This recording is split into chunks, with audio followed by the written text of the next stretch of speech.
I'm Bradley J, backstage at Woodstocks. The clouds are rolling in. Could be a shower at any time.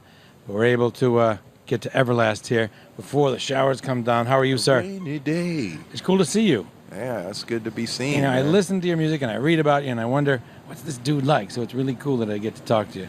Oh, it's cool to be talked to. You, I read that you liked the work in House of Pain, but you didn't like the image. What do you mean by that?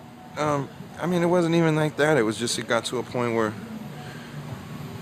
it just it wasn't fun, you know? I mean, like, we made the last album and we had a blast because I brought in some of my old friends like Divine Styler and this cat Cockney O'Dyer, and we brought a whole different feel to our last album, and I was really psyched about it. And then it just came time to tour for it, and I just was like, I didn't feel it anymore. I didn't get that little bubble in my gut before I went on stage, that little nerves, you know what I'm saying? And that's, to me, that's where all the fun is, you know? Right. Conquering something, you know what I'm saying? So, you know, I just literally up and quit. I mean, it was that simple. I just was like, I quit. I can't do this anymore.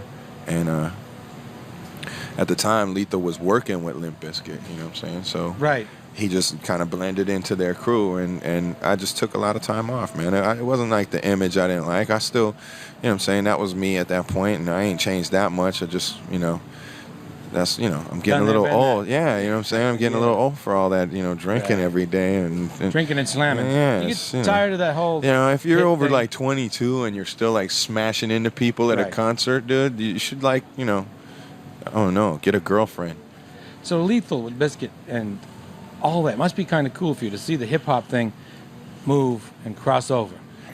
And Well, open yeah, things you know what up I'm for saying? everybody. I mean, you know, You got your Korn. kids are going nuts for Korn and Limp Bizkit, and you know what I'm saying? It's like, it's amazing to me, you know what I'm saying? But I honestly knew it, you know, that I was telling Lethal when, like, I first finished, or actually first got out of the hospital after finishing my record, and I talked to him. I said, your next record, it was right when that Faith song hit, and their album had already been out like a year, and I said, your next album's going to be #1, guaranteed. You know? got sick of the... Sorry. Were you done? Ah, man, whatever. Okay. You got kind of sick of the biz, and then you got into it again, and now you're really enjoying it. What Well, was I mean, it your, that's how I brush got with coaxed. mortality that changed things? Nah, I mean, I finished the record before, like, I had my heart surgery, so, but what it was like a friend of mine who wound up producing the record with me, Dante Ross, was, you know, he was like, why aren't you making a record? You know, Right. he's like, you know, was my friend, but also like a fan of what I do, and he was like, you need to be making music. And he got me into the studio without even, like, we didn't go to my record company and say, I'm going to make a record, give me money. We just went in the studio and started making music, you know, like, it wasn't like, okay, I'm going to make an album and put it out. We just started making, like, just for us. It was like, let's just see what happens. And when that happened, you know what I'm saying, I just started digging what I was doing again.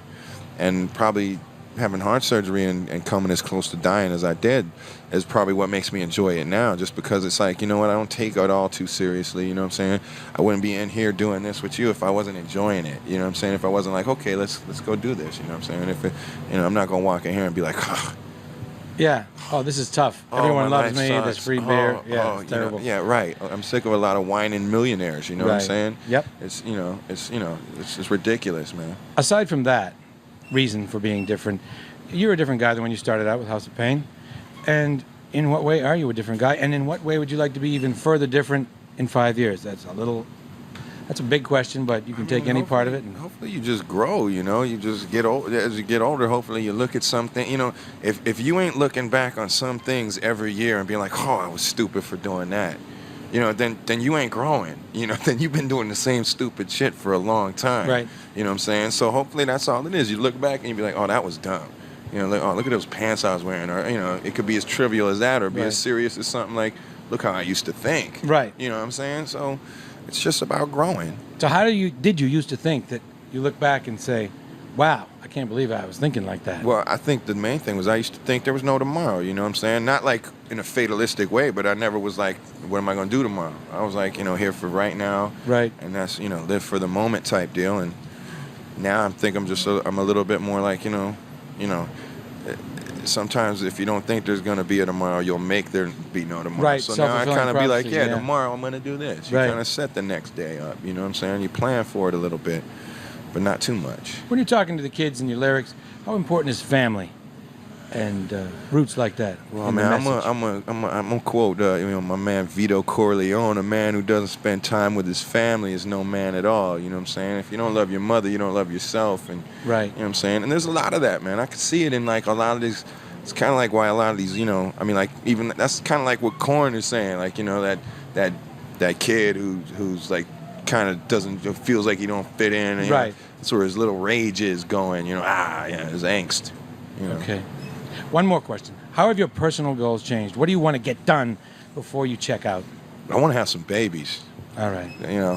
That's very simple. Yeah. I mean, not just have them randomly, but have them take care of them and make them count. I would like to know that I left a seed on the earth before I pass. You know what I'm saying? Yep. Everlast, backstage at Woodstock. I'm Bradley J, and thank you very much. Thanks, Guy. No sweat. That was awesome. Thank you.